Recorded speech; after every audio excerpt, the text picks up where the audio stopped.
Bawat bata may tanong, Ba't ganito? Ba't ganon? hayaang buksan ang isipan.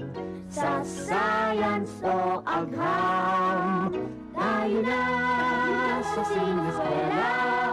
Tuklasin natin ang siyensya.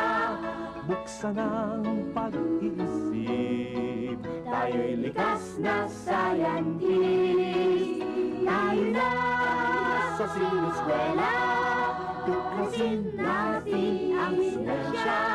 Kinabukasan ng ating bayan, siguradong makakamtan.